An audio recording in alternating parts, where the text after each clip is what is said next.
Shout out to everyone this evening. Thank you for getting on the stream tonight. Shout out to my new member. Thank you for getting on the group tonight. To my moderators, if my sound is good and you can hear my voice clearly, put a number 1 in the chat box. If you can hear my voice clearly, put a 1 in the chat box.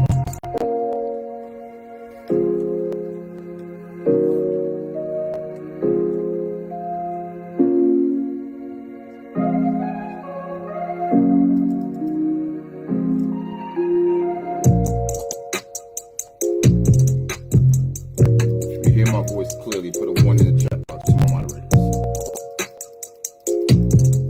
If the music is at a good level, put a number 2. Okay. Thank you, Gail.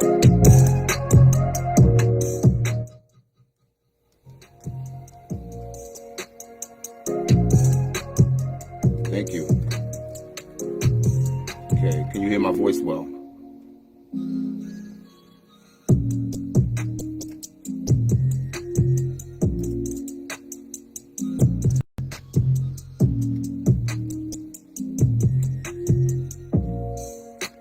All right, we're gonna get started real quick.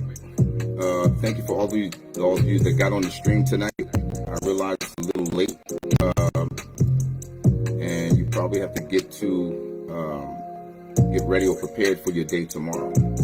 So I'm going to be real brief tonight, but I think this is a good subject and a topic to delve into.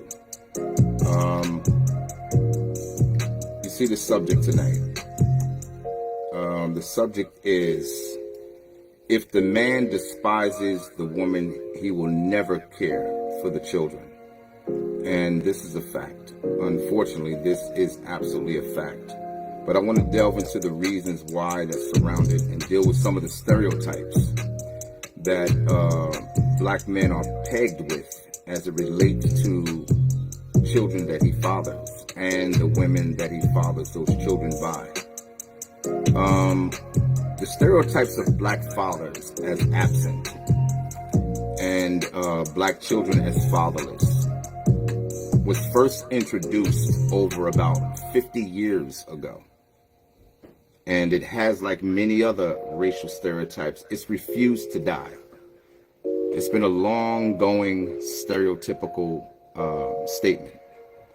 In 1965, white socialist and Assistant Secretary of Labor Daniel Patrick Monahan.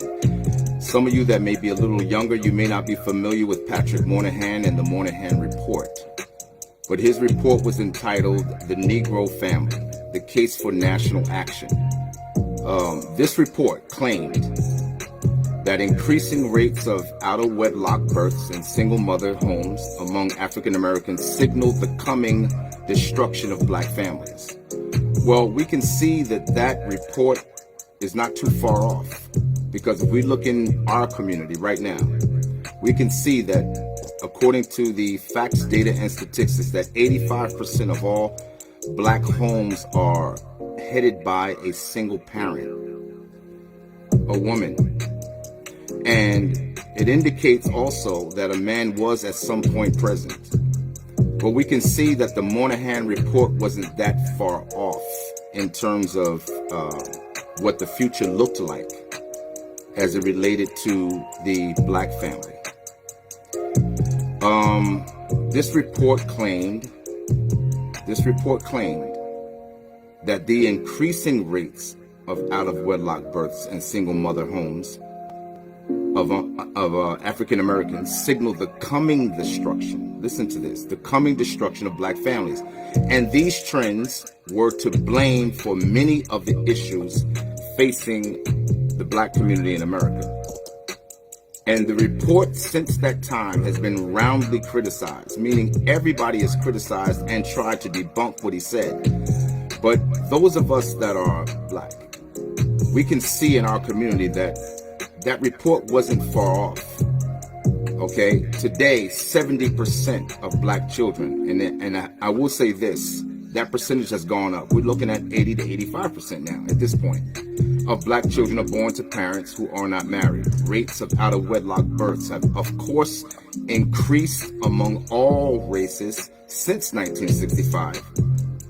And the idea that racial disparities in education, employment, income, incarceration, and more can be blamed not on structural racism, but on this absence of black fathers has been parroted, it's been repeated continuously over and over by politicians and everyone alike.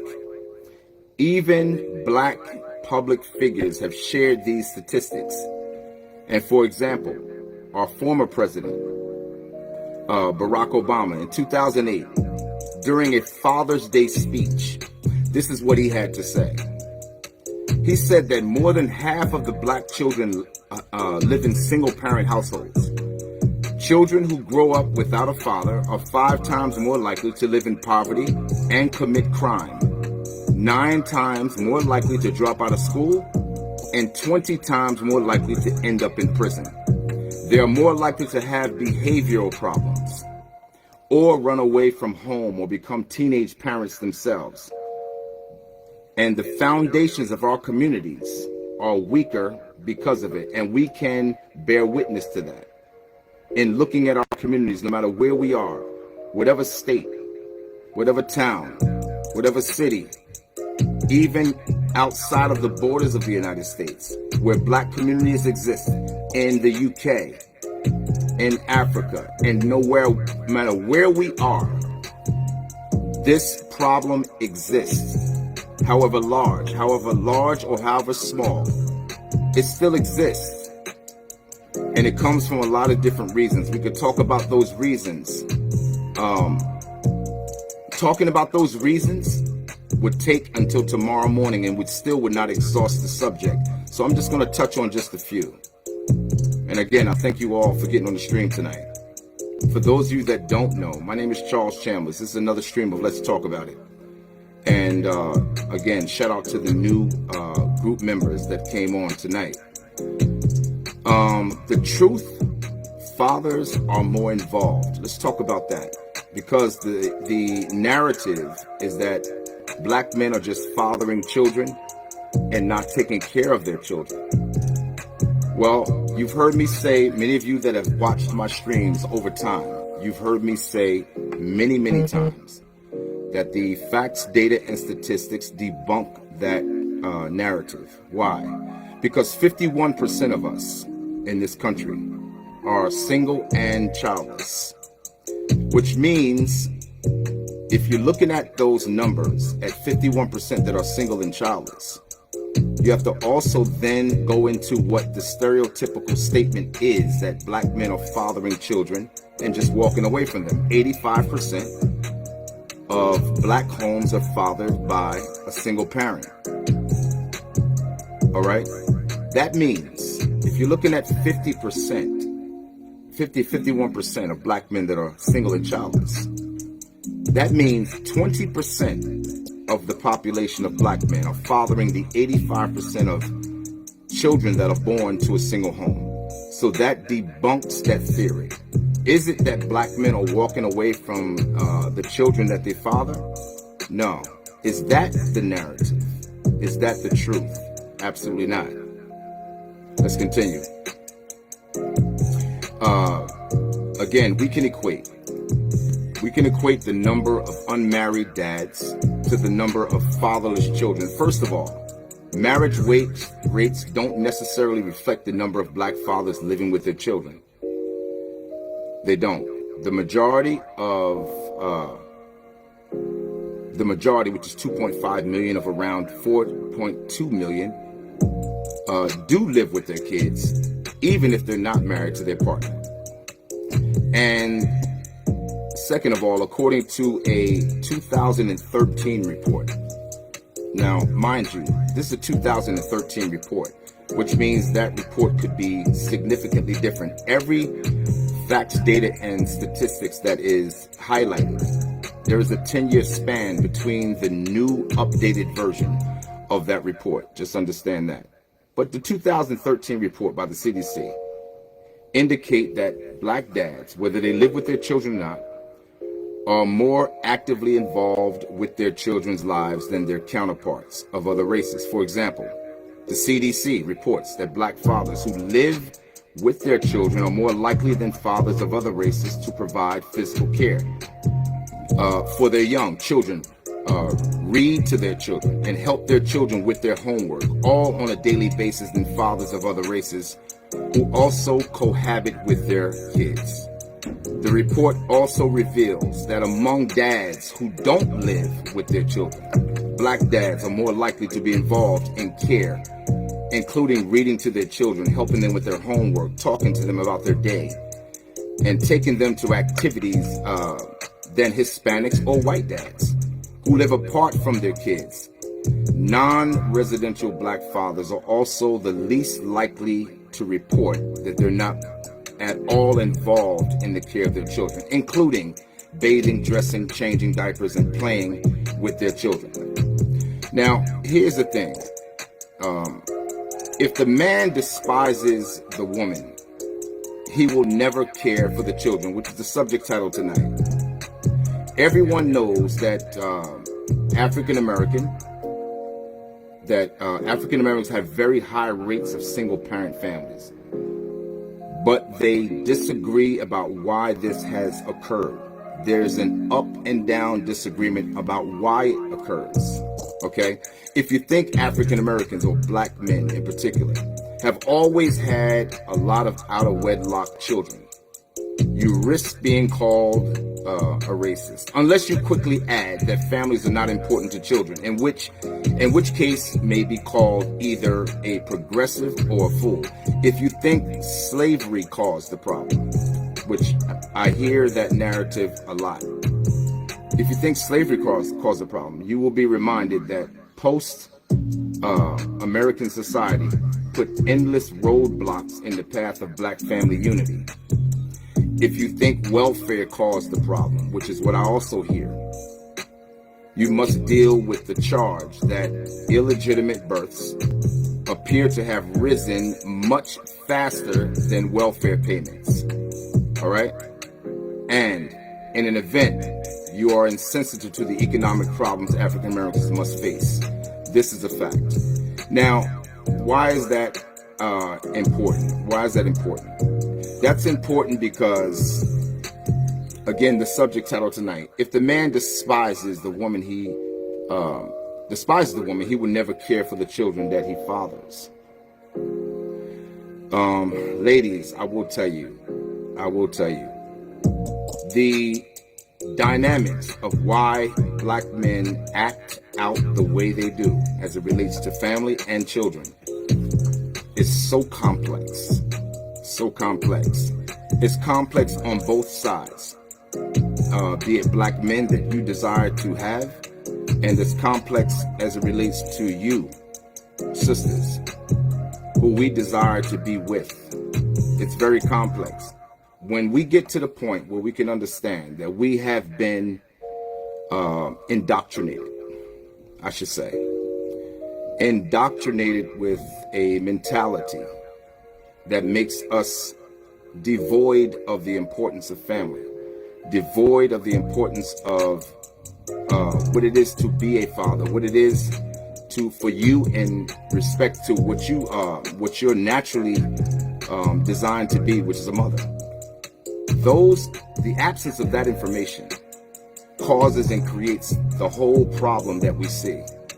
Then if you couple that with the propaganda of media and television and movies and all of the other things that interfere with you getting a healthy perspective as it relates to relationships and or marriage, it makes it very, very difficult to have these kind of conversations, and those conversations make sense to you.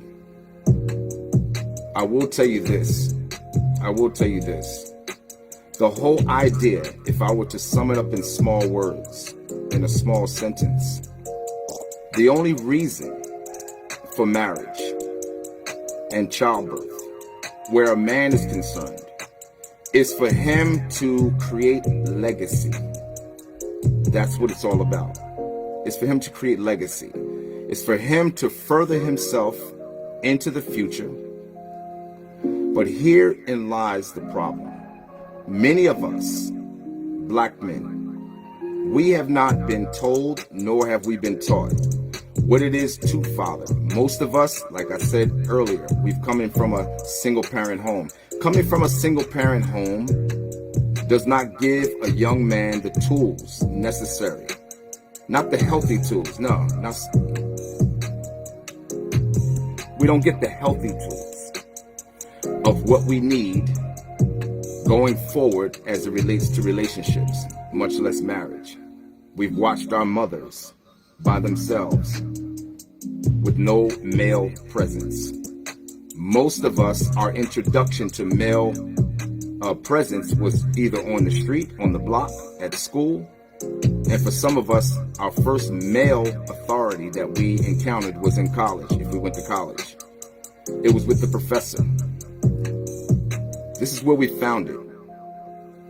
And sadly enough, it's not enough.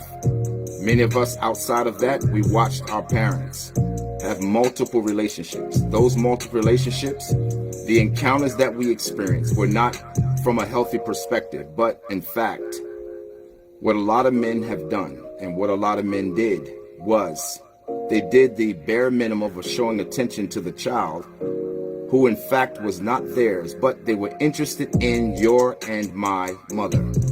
So what did they do? They bought you little toys, they bought you little trinkets, they did little things for you to get your attention. But the important reason for why they did it was to give the mother a false perspective or false understanding that because they were showing this small attention to her child who did not belong to him, however small, and in most cases it was very small, was that, oh, he must be a good choice. He's showing attention to my child. Now, if we are to change the dynamics and the horrible circumstances and conditions of what we see as it relates to family, children being born, and those men who tend to walk away, it's going to come from ladies, it's going to come from you. You have a huge part to play in changing those dynamics, a huge part to play. You've heard me say in other streams that where there are no decent women, there are no decent men, and that is a fact.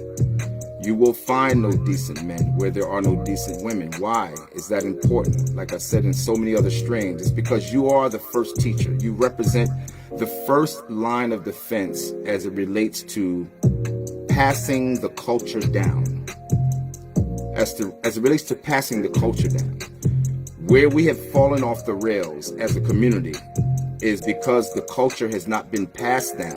What has been passed down is this new revised culture, which has not served us. If we look at media, like I said, if we look at television, the new advanced culture, which is not really advanced at all, it's not been upgraded, no. It's in fact been downgraded. When you look at this new idea, this new culture, where black women are betraying themselves as easy, sexually promiscuous. In fact, the influx of the sexual appetite has been so excessive as it relates to us in our community that the whole idea of any committed relationship has been long since dismissed. And that's why, and as a result, children are born with no thought whatsoever from the men that father these children to have any responsibility to those same children. Because again, like I've said in other streams also, ladies, you teach men how to treat you. You teach them how to treat you.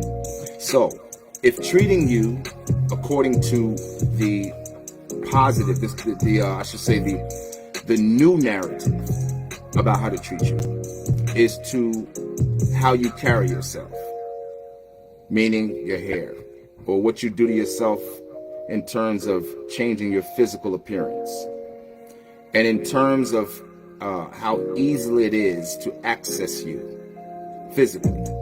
What I've said before, men determine by nature, it's always been the same. Men determine relationships and or marriage. Women, ladies, you determine access to your body and childbirth. This is why this is so very important. If the men despise you for varying different reasons, they are not going to father, nor are they going to hold to the responsibility of taking care of the children that they father from you. They're not going to do it. It's just simply not going to happen. Because why would they? Why would they? We have lost as a community the importance of what it is to come together in a relationship and what a relationship actually means. It's more than just us having sex. It's way more than that. The society would make you think that that is the primary focus of every relationship, and outside of that, you taking that act important. It's not important at all, but it's just something to do. To access resources from the man that you gave your body to. But I want to ask you a question. How happy are you with that narrative? Because what I see, I don't see a happy black woman. Not today. Not at all. No matter where I see her, I don't see happy. I see a black woman who is, in a lot of cases, defeated by what she would have hoped for, and now giving in to what she can get. Now, it doesn't have to stay that way.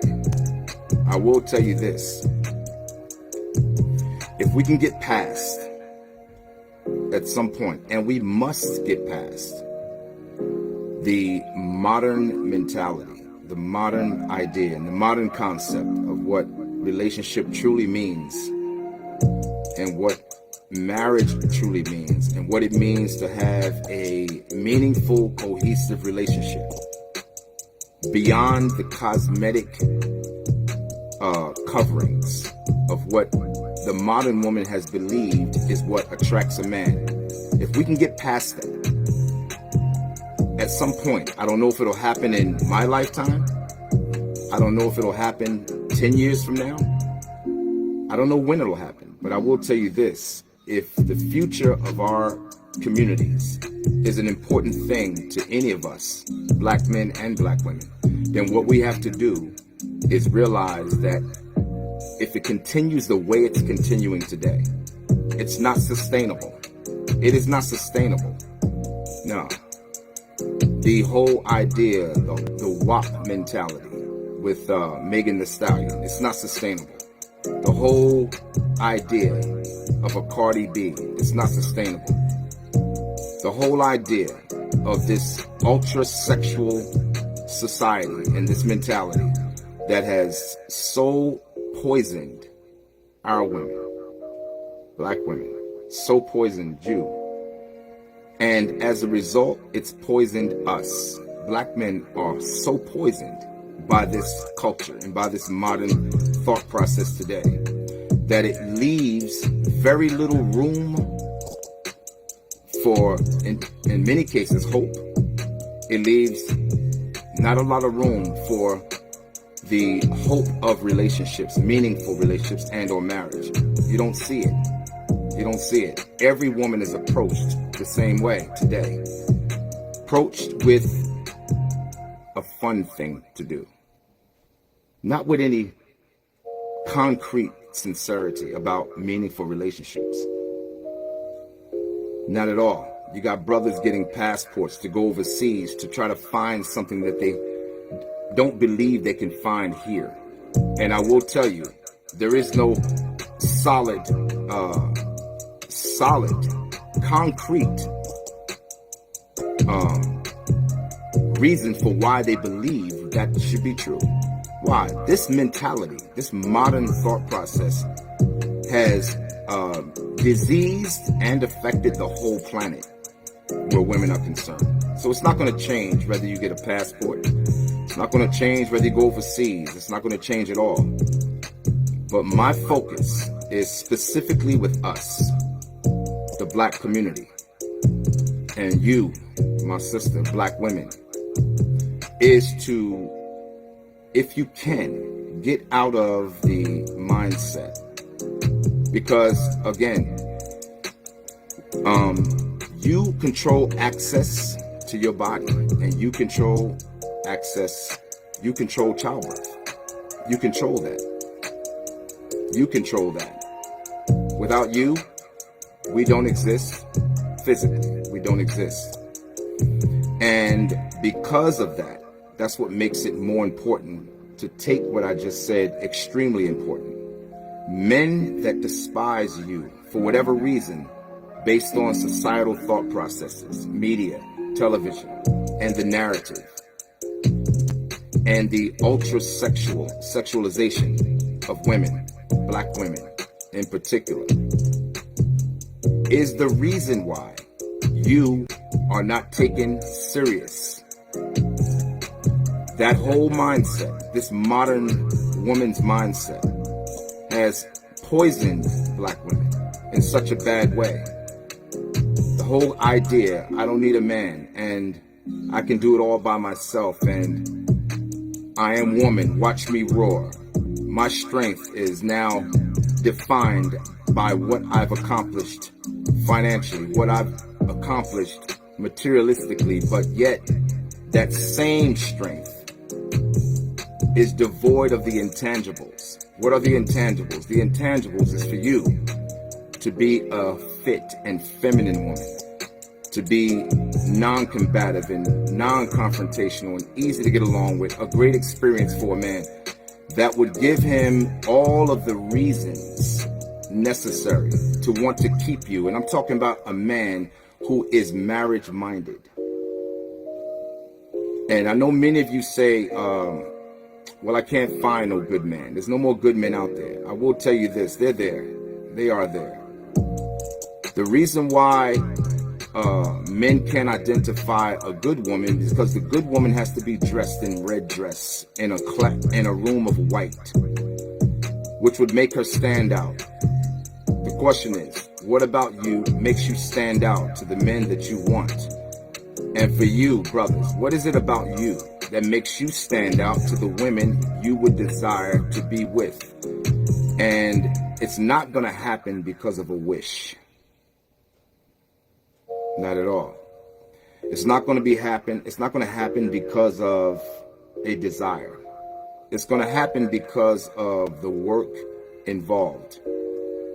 And the real concern about where we find ourselves, the state of affairs of the black community, the state of affairs as it relates to relationships and or marriage. I will tell you this, ladies. If, in fact, relationship has not been a priority for you with the men that you found yourself with, if it has not been a priority for you, but yet sex and having childbirth has not caused room for pause, I will tell you this, there is a disconnect. A major disconnect. Because if the men you find yourself with are not good enough to marry, why are they good enough to give children to them? That is the best gift that you can give any man on the planet. That is the best gift. There is no other gift that surpasses giving childbirth at all. But the problem is, like I said, the title of the stream tonight, if the men despise you or have no regard for you and don't see the value in relationship, like so many of our women today in modern times don't see the value. If he doesn't see the value, then equally the results will remain. He will remain unmarriageable, and you will remain also unmarriageable, and yet with children.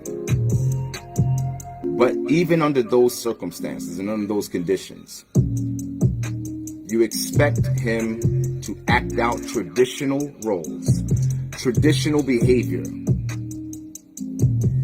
coming from a place where he has no tools. Coming from a place he has no tools. Where there are no decent women, there are no decent men. What is the description of tonight's stream? It was stated,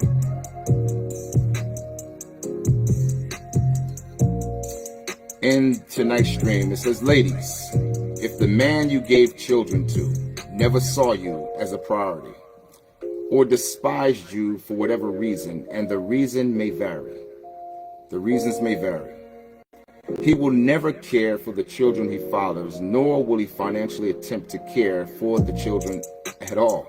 He will only come to see you, and you know why. You know why, ladies. Why did you let him? And more importantly, why do you continue to let him? Why do you do that? I've also said in previous streams that sex is, the urge for sex is as natural as eating food. It's as natural as eating food. It's not something that we can forego as humans, as if it does not exist. It is a natural urge. Natural urge. Understanding the importance of the consequences by giving into the urge, where you ladies are concerned, is really the most important part to pay attention to. It really is. Because if the men that you give your body to don't see you as an important individual, does not see you for what you're worth, doesn't understand the dynamics, that in you giving them your body could potentially produce children. If they don't see it, then they're not going to take responsibility, nor are they going to see the importance of that childbirth.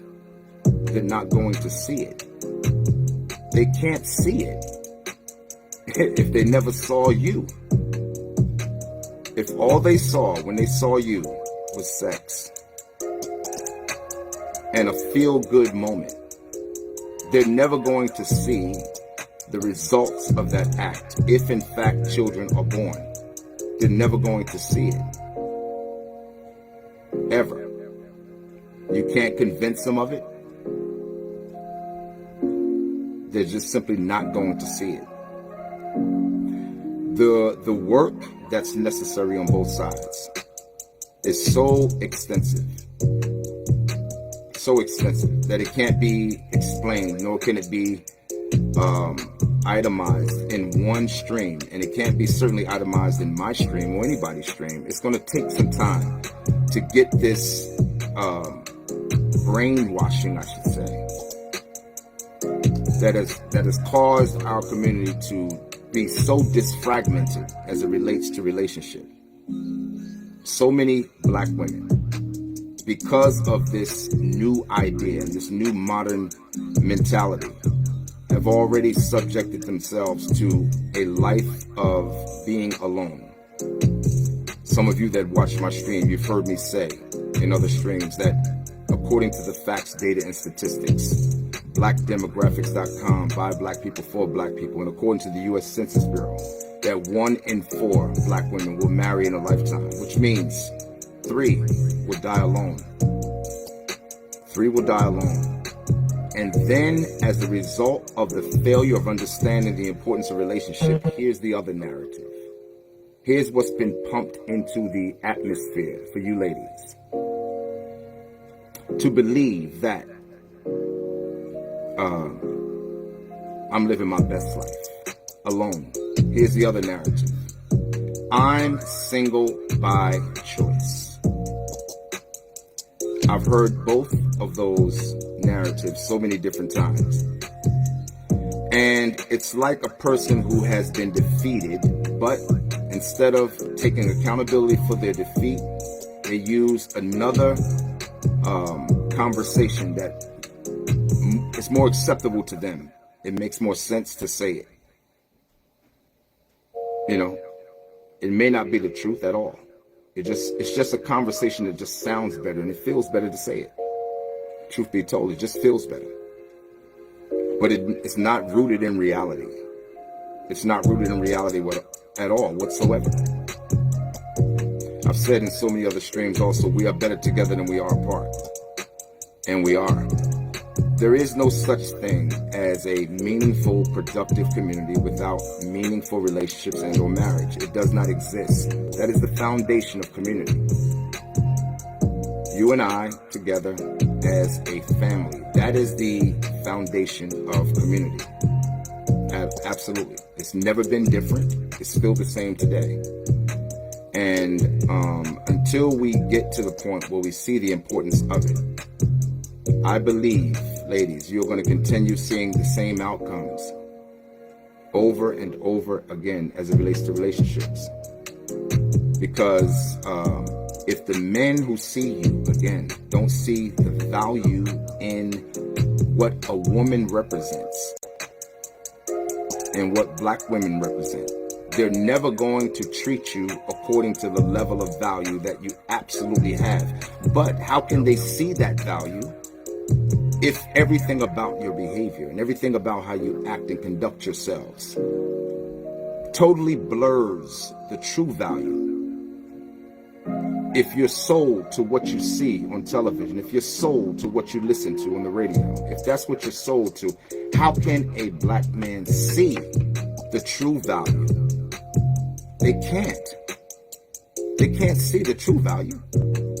They can only see what you show them and how you act and how you behave. They can only treat you the way they meet you. How can they do anything different? Where there are no decent women, there are no decent men. And if the man despises you or does not see the value in what meaningful relationships mean, nor do they see the benefit and the value in marriage, then they're never going to take care of the children that you recklessly give him, nor will they care for those children or take care of those children. They're not going to do it. I will tell you, one thing I will say with all of my streams, I don't speak from a position of doom and gloom. No, not at all. I believe you can only come to a solution if you're willing to expose the problem. You know, because I've been told that, you speak with doom and gloom. Nah. The funny thing is today, we like to hear the pretty story, the attractive story, the story that makes us feel good, but we avoid the stories that makes us feel uncomfortable. And I don't believe there is a solution, not a real solution, to saying to us, to saying to you, ladies, what makes you feel good or what sounds good or what excuses accountability. I believe real conversation is based in uncomfortable subjects, uncomfortable topics for both sides. Then we can arise to a position of solution. You can't just say what feels good and think you're going to get a solution. No. This is a time of sport and play.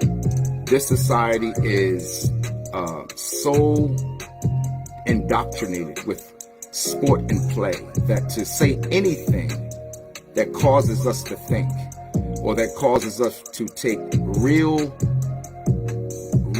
dedicated focus and look at in terms of what needs to be done as opposed to what we want done because it makes us feel good. It's totally been dismissed, completely dismissed. We'd rather hear entertainment. We'd rather hear the fun conversation. We'd rather hear the buffoonery. But we avoid and we run from subjects like this. We avoid and run from it. We avoid and we run from it. The very children that are born from the men that despise you and don't see the value in you, we see the after effects of that behavior. We see it. The very men that you give, the very children you give birth to are the men, if you have sons, that you don't desire. They grow up and they crush your heart with their attitude and with their behavior and their conduct. They grow up and they crush your heart with the same level of disrespect for the women they encounter as they reach adulthood. And then the cycle continues over and over and over again. This is what happens. This is absolutely what happens. And this happens, like I said, in every state, in every city, and in every town, even transcending the borders of the United States, where we exist. This attitude and this behavior is everywhere. It's everywhere. So if we are to turn this thing around, it's going to come from us first, getting a knowledge of ourselves, what we have accomplished and what we have done throughout history. What did family look like before we were indoctrinated? What did family look like? How is it that post-slavery we were married at a rate of 62%? How is it? What did the leaders that stood up for us in the different struggles that we were suffering under in this country, what did their struggle and what did their fight produce if today we are worse than we were during that time? What is the point? Why did they have to die? Why did they sacrifice the years of their life away from their own personal families, their wives, their children, ultimately end up dying? Trying to do what?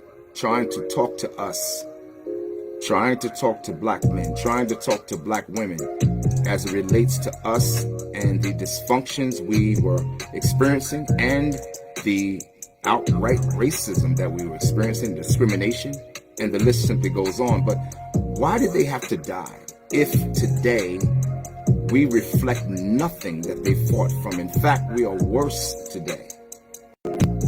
We don't resemble anything that they fought for. Martin Luther King died for nothing. Malcolm X died for nothing. Medgar Evers died for nothing. And the list goes on. W.E.B. Du Bois died for nothing, fought for nothing. And every other leader, male or female, that tried to stand up. Salute to Shahrazad Ali, who tried to speak back in the 80s about the issues and conditions about black male-female relationships. She was attacked severely by the black community and black women in particular. I know because I remember. What has to happen before we understand the condition that we're in? If black men despise you, it's because they don't understand themselves and what to do. But if they despise you, they will never care for the children that they father from you. It will never happen. I thank all of you for getting on the stream tonight. I hope that you all have a fantastic and positive evening tomorrow at work. If those of you that have to go to work, again, salute to the new group member who jumped on the group tonight. And let me say, shout out to Gail for getting on the stream tonight. Shout out to Sheila Johnson. Shout out to Abdul. Shout out to my man Dwayne. Shout out to you. And shout out to all of you that support this stream and that jump on when you can. I appreciate you. I really do. With that being said, I am your host, Charles Chambers. It's been another stream of Let's Talk About It. With that being said, we are out. Have a fantastic night, folks.